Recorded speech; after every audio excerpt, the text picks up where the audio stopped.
of accounts for investments, this is almost certainly related to how their investments are paying off. Cash flow statement. But here we can confirm that their net income is related to equity method investments because of these two rows, loss from and unrealized loss on. It makes me suspect that the net income is actually tracking unrealized changes in their investments, so not even real selling of investments. Uber, a technology company, is essentially only making money based on investments. And so we're just going to ignore the actual Uber company and take a look at what is this investment portfolio they have. It looks like Uber is going to be a case of buying the shares in order to access their investment portfolio, and just hope the business doesn't ruin everything in the long run. I have now scrolled for us until the notes until we reach a section called investments. They have a couple categories in here, but the first one, equity securities, we know because of the financial statements is the largest part of this investments portfolio. They do have meaningful amounts that do make the net income and all the other statements go up or down purely based on the discretion of Uber valuing their own investments. The CFO department did not really get any details of what it is they're actually investing in,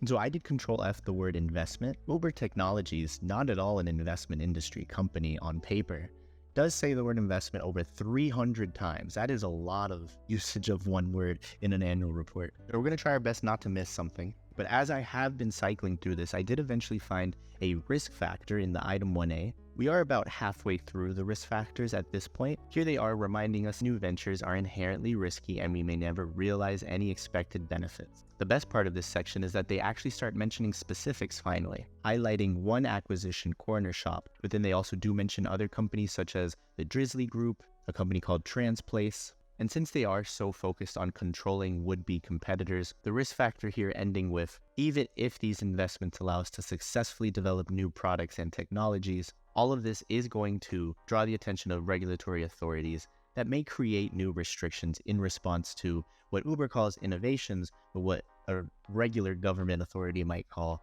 anti-competitive practice. Or at least there's the potential for that to start to be the narrative, and so they want investors to know that. A little bit later, still in the risk factors, we have another risk factor which I find quite interesting. Uber explaining that they have limited influence. Their return on investment does not depend on their own decisions. It boils down to Uber not being represented in the management team of any of these companies. So investors and Ubers need to know that these equity investments depend on management teams that may make decisions or take actions which disagree with Uber's philosophy of how these businesses should be run and could ultimately even be harmful to the value. Another risk factor now, Uber admitting that if they are eventually deemed an investment company under the regulations of what is an investment company, which they're definitely toeing the line with as I can tell here.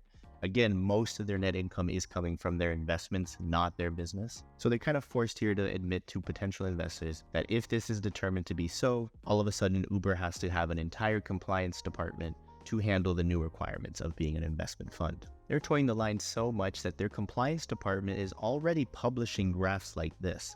What we're looking at is Uber Technologies in green compared to different sectors of the S&P 500 and then the NASDAQ. Again, Uber is at green right here.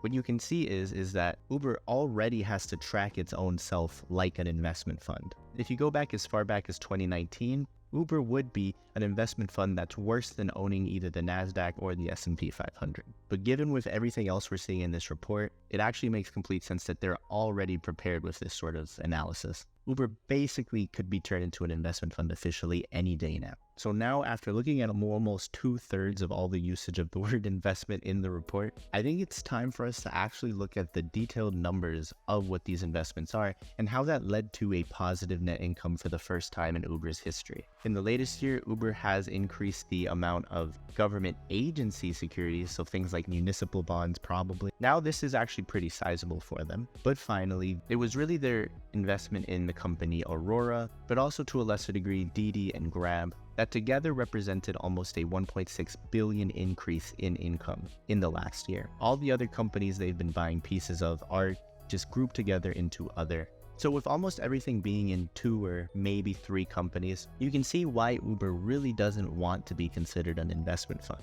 Are they really an investment fund if they've just been buying shares in 3 international competitors? But returning to the income statement, this row represents their net income, and the row immediately above it represents the results of this investment portfolio. Yes, this investment portfolio is very concentrated, really only has a couple names in it, but undeniably the vast bulk of their net income every year is affected by this portfolio. And so Uber thinking that they're not an investment fund because they don't make a large quantity of individual investments, but when almost all of their business is actually dependent on the results of these investments, you can understand why Uber might just be a very concentrated investment fund, but still an investment fund. I now need to guess what the Sage Seeds AI ranking is going to be. My mind is really focused on the fact that despite almost a decade of trying, the actual Uber business still doesn't generate any money on the cash flow statement. Now, for the first time ever, it generated a little bit of money on the income statement, but after everything we've seen here, I'm very much leaning toward this being an investment fund that performs worse than the S&P 500 and NASDAQ on their own. So I'm thinking this is going to be between the 60th and 70th percentile in the bottom half, not necessarily a great company from the value perspective. What do you think? Make sure to take a guess before seeing what Sage Seeds AI says. Use the comments to explain your reasoning. Uber Technologies is ranked in the 70th percentile in